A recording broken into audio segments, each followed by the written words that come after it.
Hello everybody, and welcome to Some Patches Required, a show where we hope to educate and entertain you on the ever-turbulent games industry. As always, I am one of your hosts, Aaron. And I'm your other host, Zach. And today, as always, before we get into the nitty-gritty of things, in this case, I think probably more gritty, it's fair to say, because we will be talking about, you guessed it, Concord. But before we dive into that topic, I want to, exclude Zach this time and just personally thank all of our returning and new listeners. If you've been with us for a while and you're dipping back in, thank you very much. I know there's been some kind of schedule turbulence recently, but I really appreciate you sticking it out with us. And if you are a new listener, forget that thing about scheduling turbulence. We've always been consistent and always will be, and thank you for hopping on. If everybody would not mind too terribly liking the episodes, following the show, sharing stuff around with a friend, or as we like to say, mortal enemy, that really is our best way to grow and reach a new audience. So anything you can do on that front is, of course, much appreciated, as I'm sure it would have been if word of mouth was in any way enough to keep Concord alive. Yeah, Concord. And like a moth to a flame, we are drawn to yet another controversy. Although it's not really a controversy, it's more of just a massive... A eulogy. Yeah. Massive eulogy, financial failure on the part of Sony. And of course, to those that don't know, Concord is perhaps one of the shortest-lived games in existence, certainly to the degree... or to the like AAA degree, it is. It was, as you mentioned, a Sony published and developed game by Firewalk Studios, and it released on August 23rd and then just died. I was dumb and I didn't put the end date, but it was last week, I believe, right? Or was it this week? Yeah. It was finally, I mean, like everything, it went offline a couple of days ago. I believe, not too terribly long. But yeah, it's a fascinating story, and to provide a little bit of context, because I think at this point it's arguably safe to say that more people are familiar with the death of Concord as a narrative than they were with Concord before and during its short-lived existence. So Concord was part of was it 4v4 or 5v5 hero shooter that was developed by, as Zach said, Firewalk Studios in an attempt for Sony to see continued interest, excitement, engagement, and success in their live service ventures. But it was kind of plagued by a general lack of interest from the jump. Its closed beta, or open beta rather, completely free open beta, garnered very little positive anything because people just didn't really play it. And when it released a bunch of very polished cinematics in an attempt to drum up excitement, a la Overwatch, people kind of either didn't watch them or watched them and went, why does it look like this? Because we'll dig into art style here in a minute, but it has kind of a bizarre mashup of art styles that didn't seem to really click for a lot of people. And then the game finally launched, $40 price tag a la Helldivers 2, and it came out to absolutely catastrophic numbers. I mean, rock bottom, lower numbers than Lord of the Rings Gollum at launch.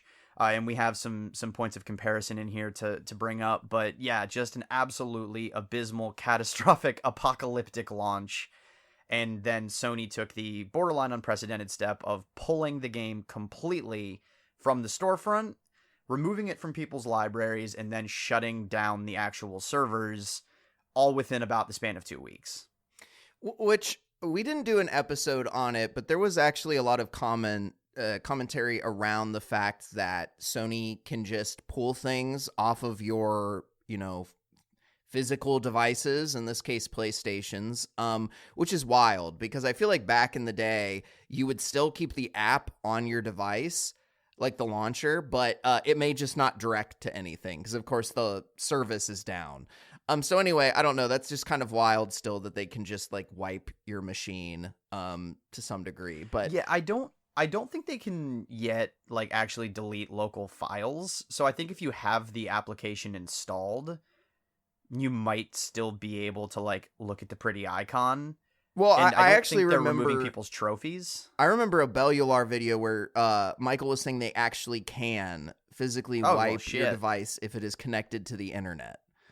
They have a way to do that. So Thank God they haven't done that yet with my PS4 that still has PT installed. well, I don't know if it works on every console. It may just be fives. But regardless of that point, yeah, I mean, this was definitely a flop. I think the only thing that you didn't mention was this game was in what I assume was development hell for 8 years. And if you think back 8 years, that's roughly the time when Overwatch was about to be released or had been released. And we were in a time like that the was biggest much thing more... on the planet. Yeah, exactly. But it was also just a much more kind time to the hero shooter genre. And of course now, when you're announcing a hero shooter, it's kind of an eye roll for a lot of people. And so when I was looking through a lot of, the news outlets, a lot of people tend to just blame oversaturation and a lack of interest as part of the reason the game was kind of doomed from the start. I know there's a Paul Tassi article I read all the way through, and he lists out like 10 different reasons, and that's one of them. But of course, on top of that, and you alluded to this, the characters in this game are very generic and very, very ugly.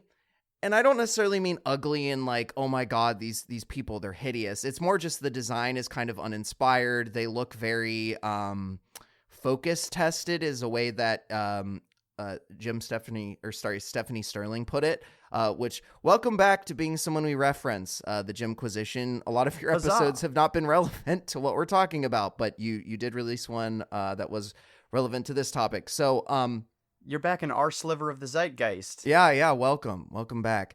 But regardless of all that, they just look like really shitty Guardians of the Galaxy characters that, I don't know who thought any of them looked cool because I think they're all kind of uninspired. And the last thing I'll just say on that note was when I was watching the Jimquisition video, a very interesting thing that came up was how with good character designs, you can immediately know who a character is, assuming you've seen the character, when you look at their silhouette. And like none of the silhouettes for the characters in this game stand out at all. They're all just super generic. And I couldn't tell you who any of the characters are just looking at it. I'd be like, is that Aaron? Is that my co-host Aaron? Is he in a game? I was in Concord. That's why we're doing this episode. No, I actually completely agree. And I mean, it's especially staggering when you consider that holds true in a lot of cases for photorealistic human characters who are only constrained by being shaped like humans, right? If you cast the silhouette of Nathan Drake, you know who that is. If you cast the silhouette of Joel and Ellie standing next to each other, you don't need color or, shading or anything like that. Purely the silhouette, you know who those characters are.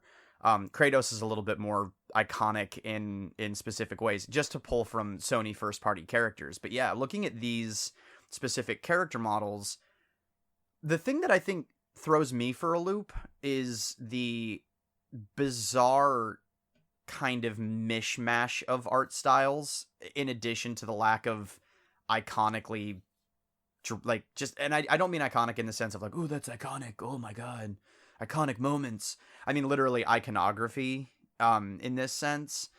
You have green space green space dad from Guardians of the Galaxy, by which I mean like Merle man, green space racist character from The Walking Dead.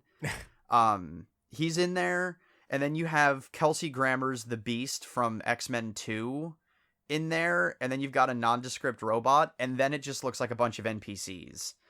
and some of them are photorealistic but still hyper stylized in a very Guardians of the Galaxy-esque way, but they exist in the same sort of playing field as like Soldier Man, like great value Soldier Man.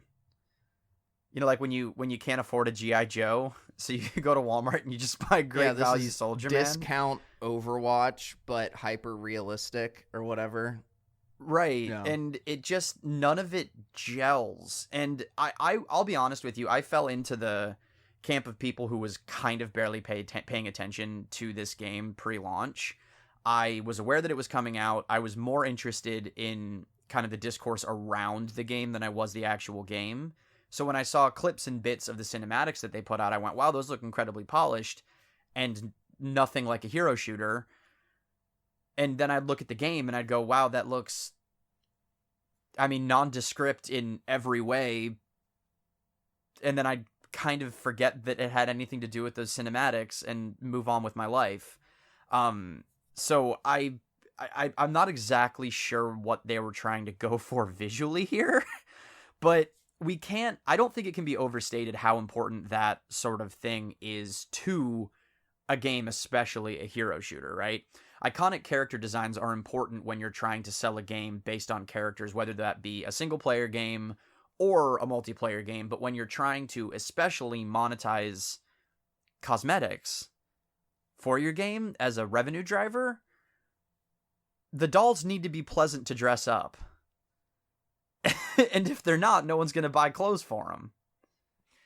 Yeah, Barbie didn't get famous by looking awful and horrific. Obviously, there's some extra social considerations when you're talking about like Barbie and all of that. But regardless of any of that, I will say I think it's really funny because I think the same day that this game was released, Concord was released, Valve released Deadlock, which is their take on, well, they already have a MOBA with Dota 2, but it's kind of a re-envisioning of the MOBA, which of course in and of itself kind of spawned the hero shooters genre in some kind of a way. And Deadlock is a MOBA first-person shooter with characters that are very stylized in this almost like, I'm horrible with time, I think it's like 1940s, 1930s kind of Hellboy-esque setting. It's very cool. The characters are very, like, obviously, their silhouettes are very strong. It's very obvious who they are. They're not just normal people. Half of them are demons or weird creatures or robots. So it's funny to have that juxtaposition. And of course, that game is doing very, very well on pretty minimal marketing. And Concord functionally failed because it had very little marketing. I think the trailer for it released about 2 months before the game dropped. And then, of course, you had some of these videos that you were referencing, Aaron, that happened as well. And I think, you know, one of the last things, at least from my perspective, that I think is kind of interesting is the majority of hero shooter games, with the exception of the original Overwatch, and Battle Right or Battleborn, which was the competitor that failed to beat Overwatch and then ended up going offline. They were mostly free to play. And this game had a $40 release, price. And in a market where, Valorant is free to play, you've got Apex Legends that's free to play, Overwatch is free to play now. I don't know how that's supposed to compete when things are so oversaturated. And of course they're saying, well, it's $40 because we don't want you to have to buy all these like crazy cosmetic items and all this live service battle pass, da-di-da-di-da. That's well and good, but even if they were to try and, make money on skins and whatever, like you said, the characters are ugly, and I heard what skins were in the game were pretty lackluster and terrible themselves. So they really weren't doing a good job of making this a profitable free-to-play game or a good-looking premium service, so to speak.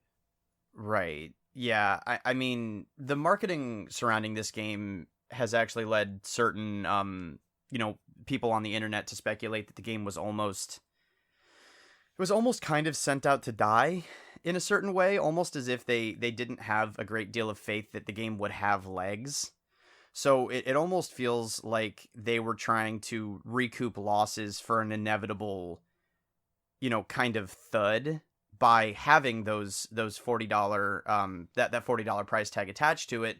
They could at least recoup some of the development cost in early adopters, people who just like hero shooters, or, as I have to expect or suspect rather, Sony was kind of gambling on, people would look at that Sony Studios logo and associate it with kind of the modern version of the Nintendo seal of quality. Do you know what I mean? Where Sony first-party games have routinely come out and have been a reliable mark of quality, with a couple notable exceptions, but largely Sony's sort of premium image has been so carefully curated with good games and by good games that they thought potentially that would be enough to build a little bit of a player base and maybe overcome some of that, even if it was never going to be the next huge thing.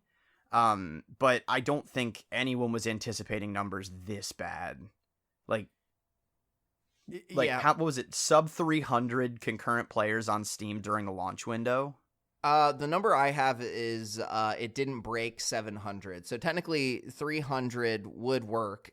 300 does not break 700 concurrent players. But whether it's 700 or 300 on Steam, that's a horrific number. And then I have maybe a few thousand on PlayStation, which again, for a launch game is pretty bad. And I think there's speculation that only around 25,000 units of the game were sold.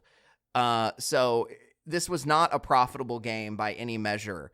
And actually, Stephanie Sterling mentions that if only 25 units of the game were sold, that means that more people refunded Cyberpunk 2077's PS4, notoriously bad PS4 version, than bought Concord. More people returned a game than bought Concord.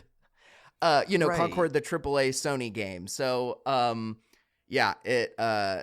it was not well received at all. And you got to feel bad because it took them 8 years to develop this game.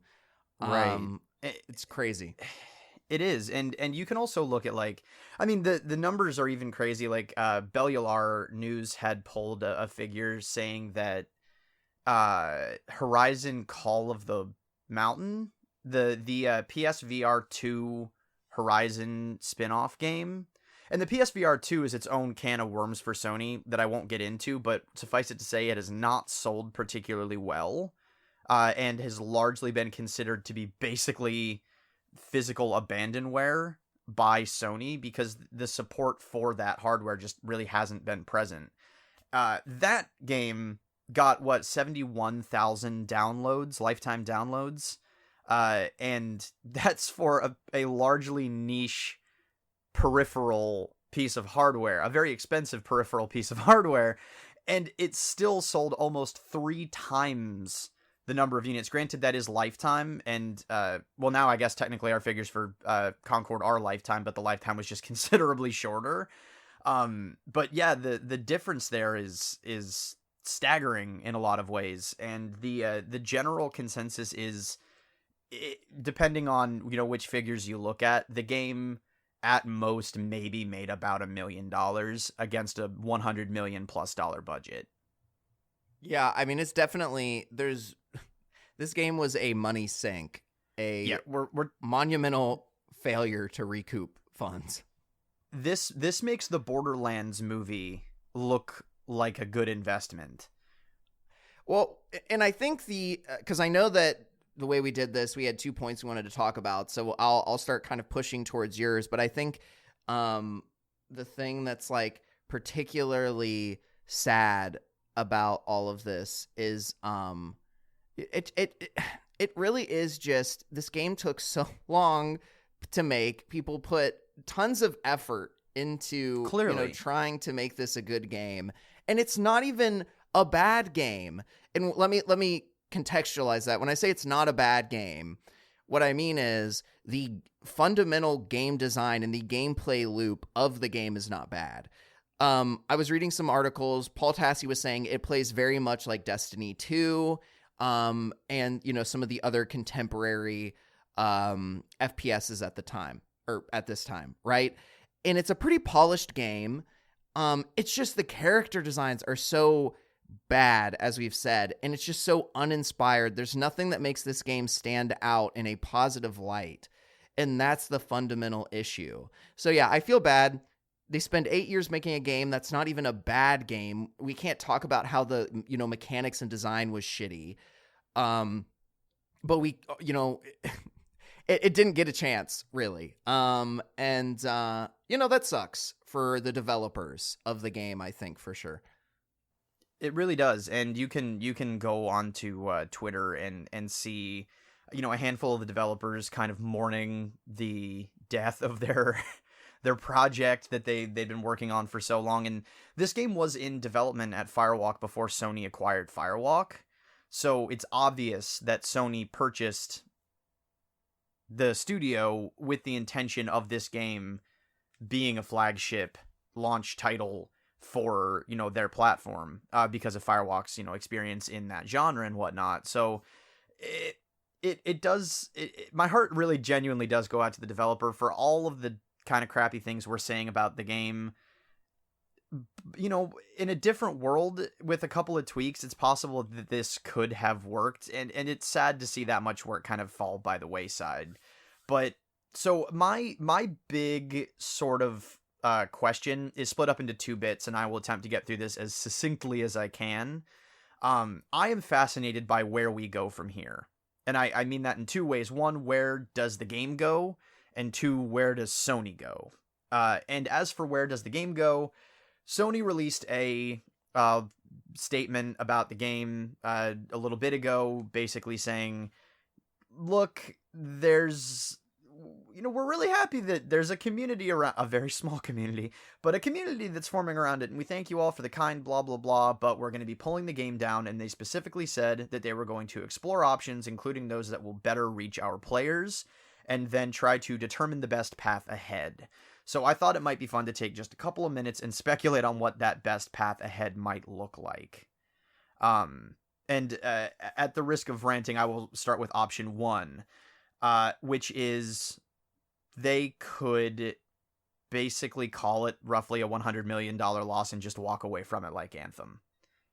And that kind of sucks, and it kind of sounds surprising, because I don't think they're going to be able to get away with doing the Batgirl tax write-off maneuver here at all. But once you consider all of the hurdles that they would face going into option 2, which is pivot hard and fast if possible to a free-to-play model, it starts to look a little bit more likely that this game just may not come back. Because initially I was like, oh, this is a no-brainer that they're going to go to a free-to-play model. It's going to be offline for a handful of months. It's going to come back retweaked. It could be a big 2.0 launch, and they'll see if they can recoup the player base.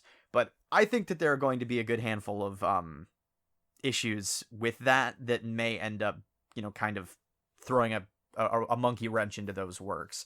But before I run off onto those, Zach, do you have any particularly strong feelings here? Well, I mean, do we still live in corporate America, or has our state of existence changed? Yeah.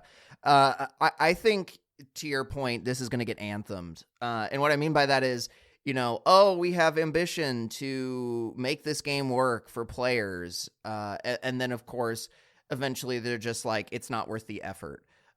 Because retooling this game is not free. It is going to cost some form of money for Sony to make this a free-to-play game, come up with content that people would want to spend money on from a microtransaction perspective.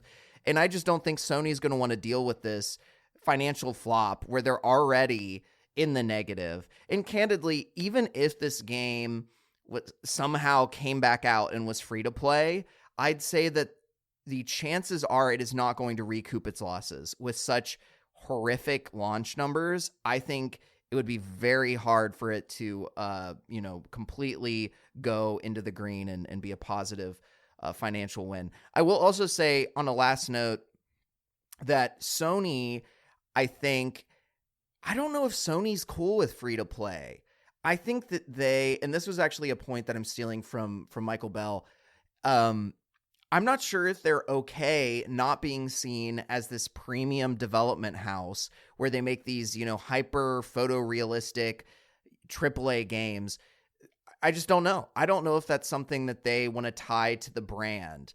And that's kind of an interesting point because that obviously then makes it really complicated in terms of where do they go next. So I guess ultimately we'll see, but that's kind of my initial take on this situation. My breakdown was very similar to that. The general hurdles that a retool would face. One, the characters are still very unappealing, which means, a lot more time put into refining and maybe redefining those characters, which will be expensive. The gameplay loop and customization options were not necessarily designed around a free-to-play model, which means the actual gameplay will need to be retooled, which will be expensive. And then you run into the issue of the hype train surrounding this game in advance of its launch was fundamentally non-existent, right? There was very little interest in this game, and now the interest in this game is surrounding the death of this game. So it's not like people are exactly clamoring for more. It doesn't have the built-in hype base that Cyberpunk 2077 did, or No Man's Sky did, to mount a sort of long-form comeback sort of thing. So marketing a 2.0 launch is going to be very expensive. So no matter how you slice this, trying to salvage this $100 million loss will likely cost them a great deal more money. And I have a feeling that they're just not going to want to invest that amount of time, money, or effort into bringing this thing back from the dead. So I think it may just be a cultural relic that a handful of people played for a little while. But to the next point, where does Sony go from here? They clearly have ambitions on live service. This is evident from acquisitions like Bungie and Firewalk. It's evident from partnerships like that with Arrowhead and Helldivers 2. It's evident in the fact that they even tried to make a Last of Us multiplayer component at all. But it's also evident that those plans are just not panning out at the moment. Destiny 2, while still somewhat popular and successful, is plagued with problems, right? Destiny is currently at its lowest player count. Destiny 2, rather, is at its lowest player count, which is understandable. We're, post-expansion, and they're kind of, they just announced plans to kind of slow down the content mill when it comes to Destiny 2, even though it's still going to remain active for a number of years longer. But Bungie is plagued with a ton of internal problems that are generating most of the headlines around Bungie, which does not bode well for Destiny 2 as a live service title. It also doesn't bode well for their upcoming game, Marathon, which is a live service title. I've heard rumblings that one shows promise, but again, it has not had a smooth development cycle. So that is a big question mark on Sony's release slate. And then you've got Concord, which is obviously a high-profile flop. And then you've got the canned and presumably very expensive Last of Us multiplayer experience, which got completely shut down. So their hit rate here is pretty low, by which I mean it's Helldivers 2. And that game's profit sharing, because it's not a Sony-owned studio, is probably not what Sony was hoping for, is my sneaking suspicion, but I'm sure they're still raking in tons of money off of it. The question is, what will be their main direction moving forward once these projects that are currently in the pipeline have either been released or shit-canned? Will they kind of look at the release of something like Astrobot that just came out and has seen absolutely rave reviews, Game of the Year frontrunner, all that sort of stuff, and realize that their bread and butter is single-player experiences and kind of just go back to focusing on that? Will they be willing to adapt and drop some of that premium Apple-esque veneer and go free-to-play with a game for the sake of the game? Or will they just keep throwing money in the hunt for a golden goose? My sneaking suspicion is that for the foreseeable future, they're probably going to continue to throw money at it because they probably have too much invested to stop right now. And studios have proven completely incapable of not just pursuing live service relentlessly in the face of overwhelming failure. Cough, cough, Warner Brothers. But ultimately, I don't know. But I think if Sony is going to turn this into any form of success, I mean, holistically, not specifically this game, Concord will end up acting as kind of a North Star for their plans moving forward, whatever they be, whether it's running the fuck away from it or doubling down, reinvesting, and really trying to make something of the product that they've already got. Yeah, it is an interesting situation. What I will say is, and I had to look it up because I never played the originals, but the positives for Marathon are that, one, though Destiny 2 is plagued with issues, the first-person shooter aspects of the game are fantastic. Bungie knows how to make a FPS. Also, Marathon, is a pre-established game, albeit that the original, I think, 3 are very old, and we're in that age of like looking like Doom, where it was like 2D, but it was faking 3D kind of a thing. So I've never played any of them, but it is a pre-existing franchise that, presumably has fans, and the trailer was interesting and already announced, obviously, years before the game came out. So I've got some hopes for Marathon. I think Marathon is Bungie's failure to fail on. As you were, referencing, they've had a bunch of internal issues when it comes to how they're treating workers, layoffs, decisions to spend money on things that are probably not smart things to spend a lot of money on. Like lots of expensive cars. But, whatever. My point being, it is an interesting position for Sony to be in. I think Concord being their first Sony developed and published multiplayer game, it's not a good look. It does not set a good tone and expectation for every other game. But I will say, in fairness, that if I'm not mistaken, I'm pretty sure Firewalk actually, that was their first game. I don't believe they've worked on anything else. There's a lot of Bungie talent at that studio, but that was their first game. A lot of these other studios that are working on things, I think that they're a little bit more tested. At least Bungie is. So we'll see what happens. It doesn't look great, but, maybe they can make something work in the end. Yeah, I mean, it is worth noting that still, a developer is a developer, a publisher is a publisher, and an owner is an owner. It really only takes one good game to be a hit, right? For the entire thing to flip the narrative. So if Bungie can really deliver, then great, this conversation changes immediately. And suddenly the hit rate's back, at least into the yellow, if not the green, But the development teams, this is all part of Sony's larger strategy, but at the end of the day, they're not necessarily the ones making the game. So it'll be really interesting to see what happens. Yeah, no, I definitely agree. And then what we're gonna end on is more of a, admittedly, a rant from my end, but Concord brought out some of the most vile and unintelligent people on the internet. And of course, Aaron, you might say, well, where are these people located that you've found? And I would say Twitter. And then you would respond, well, then that's the least surprising thing ever. Right. And all of them Elon. Yeah. In the domain of Elon, Twitter, or as he would like to call it, X, people suck. But anyway, there's been this whole internet discourse around go woke, go broke. It's obviously not the first time that a game has been hit with accusations that it is woke and therefore go broke. But I thought this was an interesting time to talk about it because it is extra annoying. And as someone that was a previous artist, it is extra infuriating for people to pretend like this game went broke because it was woke, when in reality, it went broke for a whole bunch of reasons, one of them being that the character designs are ugly. And they're not particularly woke, they're just ugly.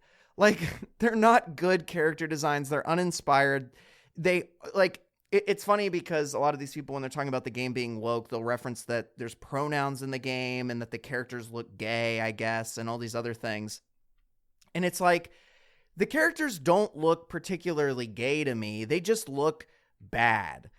And anyway, I wanted to rant about that a little bit. And truthfully, the only thing that really needs to be said on this note, and Aaron, obviously we've talked about this off of the recording, is one of the most popular games of last year that sold 7.5 to 20 million units, Baldur's Gate 3, and won Game of the Year, was from everywhere, was probably one of the gayest games that has existed in the last decade. And of course, I'm not using gay as a pejorative here. I'm just saying, like, everyone, there's rampant bisexuality everywhere, which is, again, not a negative. I'm bi, so whatever. And rampant bisexuality everywhere, just rampant sexuality everywhere. A lot of the themes in the game are very, like, I would say progressive. Of course, you can be evil and kind of campy, but it's a game that is definitely woke by every single metric that you can basically have.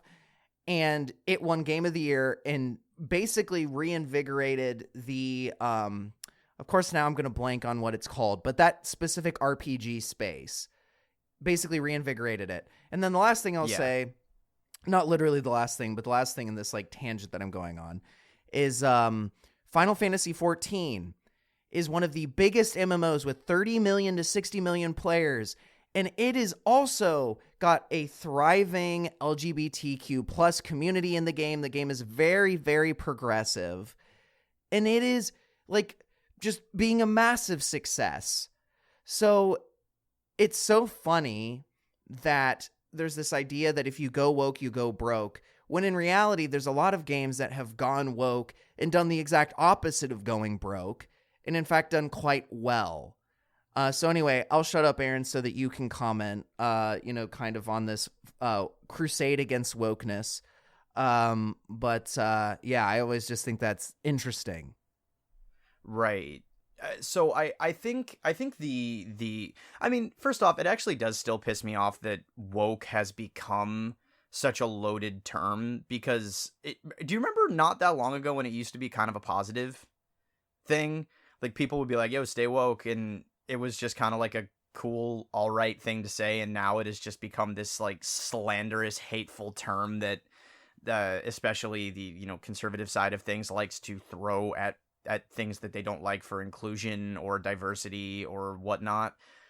Anyway, yeah, to look at this game and in any way try to, oh my God, justify or just come up in any way try to use the idea that this game having progressive values of some sort is the reason that it failed is bewildering to me, right? Because obviously the story of Concord is ancillary to the gameplay of Concord, right? It is a hero shooter. The story is there for people who want to engage with it. It's not really that mandatory as something like, again, Baldur's Gate 3 is nothing but story content. It's just endless little stories. So there's a lot more room to play with that sort of thing. These are about character descriptions and character designs.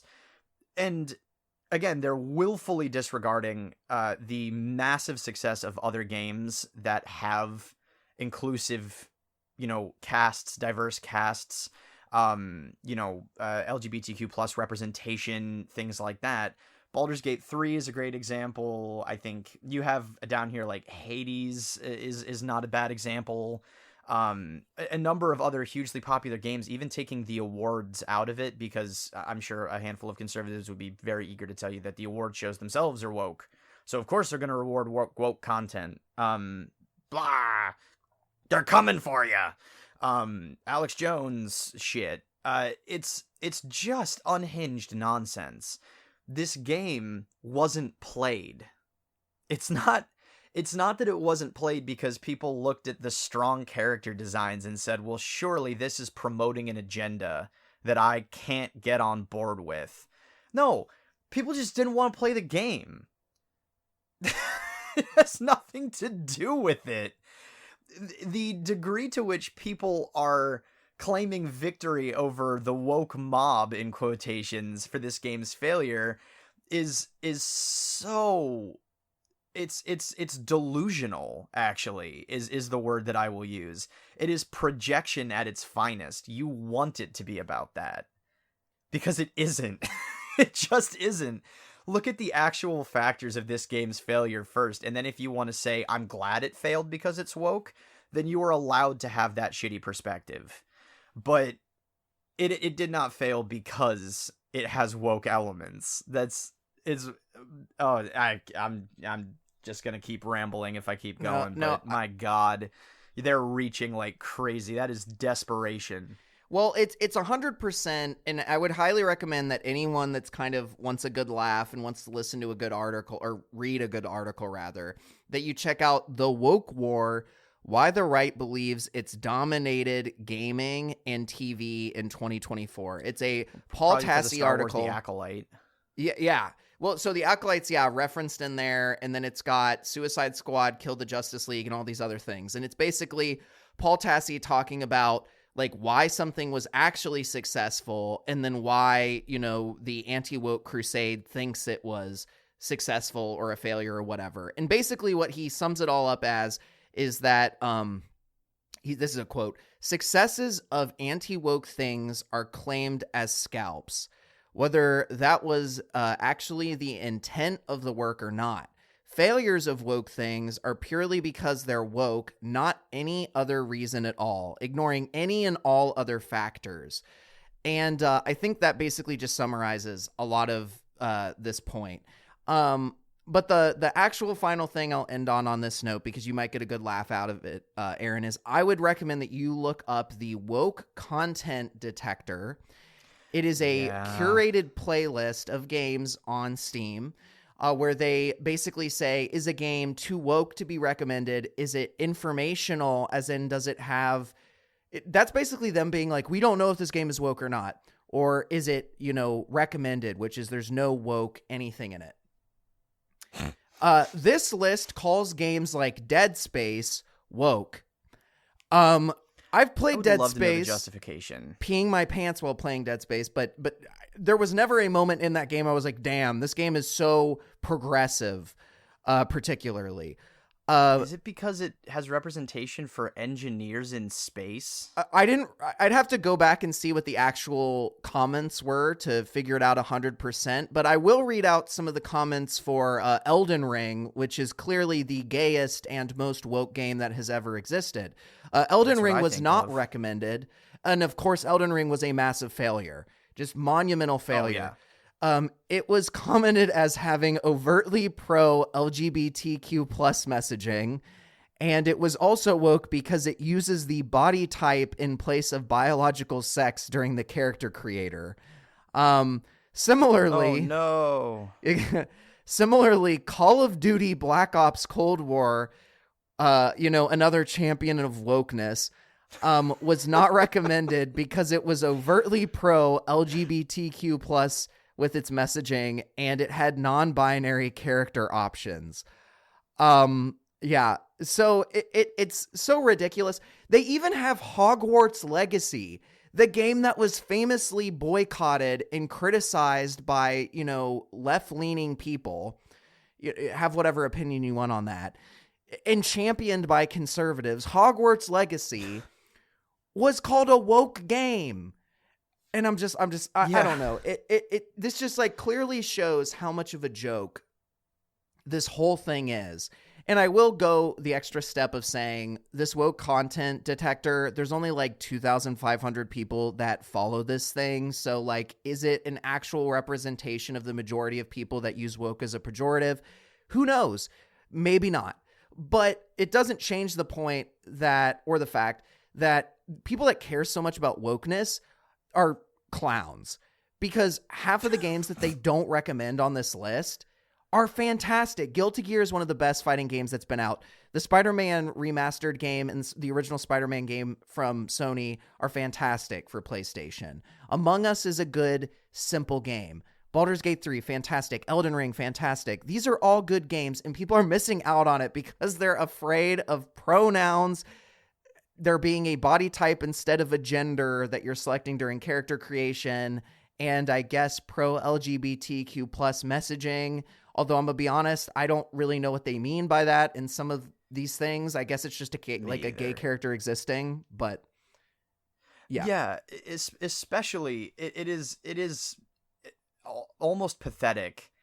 Well, not almost pathetic, it's outright pathetic, especially when so many of these features that they're talking about are so basic and surface level. You know what I mean? If you're really allergic to woke content, I understand avoiding Baldur's Gate 3 because it'll offend your delicate snowflake sensibilities. Yeah, fuck you, I flipped it on ya. Ha! It'll offend your delicate sensibilities to see two people of the same, sex kiss. And that will happen in Baldur's Gate 3 plenty. Okay, if that's really gonna send you up a wall, fine, avoid Baldur's Gate 3. But you're really gonna boycott Elden Ring because it uses body type?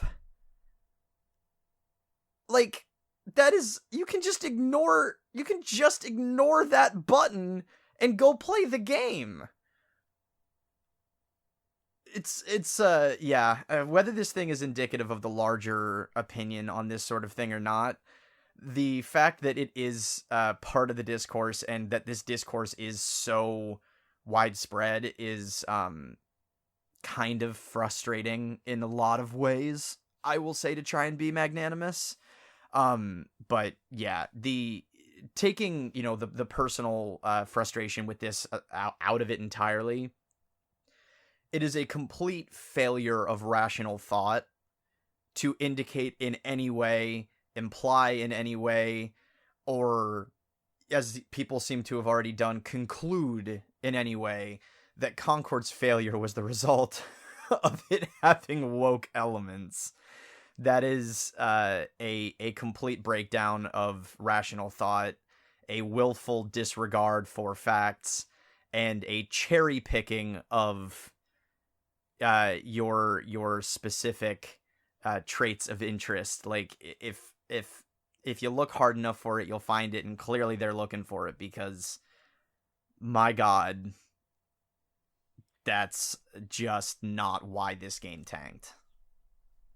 Yeah, it's a frustrating position to be in, mostly because you are like, am I really arguing about this ridiculous thing that seems so stupid? And the answer is yes. There is a market to have this argument, and political commentators to stoke or fan the flames. But on that note, register to vote. Yeah, on that note, register to vote. Voting is important. That is true. You should vote. But with that being said, I've got a deadline time-wise. And we've largely talked about the majority of the topics that we wanted to go through today. So I will start our wonderful thank yous by just saying eDougieArt's pretty cool. You should check out eDougieArt because eDougieArt helped me with my wonderful podcast logo. Well, it helped us, not just me. But I excluded you from the intro thank yous. You can, it's okay. Oh, well, that's fair. Fuck Aaron. He can go die. Just kidding. You know who can't die, though? eDougieArt. eDougieArt is a magical fairy fae creature, and she's immortal. She's immortal, and she'll help you with art and stuff. So thank you, eDougieArt. You can find eDougieArt at eDougieArt on both Instagram and Etsy. So make sure to check her out and show some love.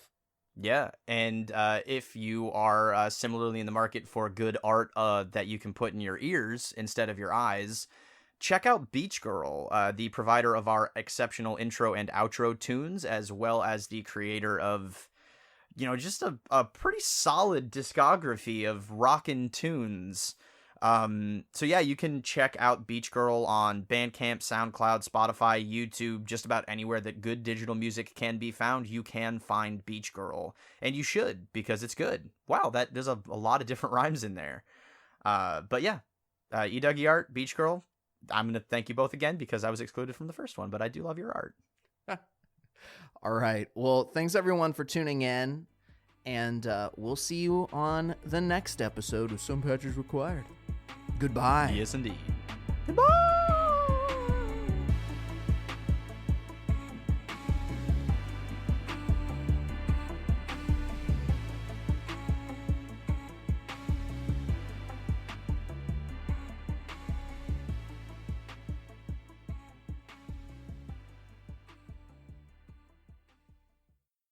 You know, like when you can't afford a GI Joe, so you go to Walmart and you just buy Great Value Soldier Man.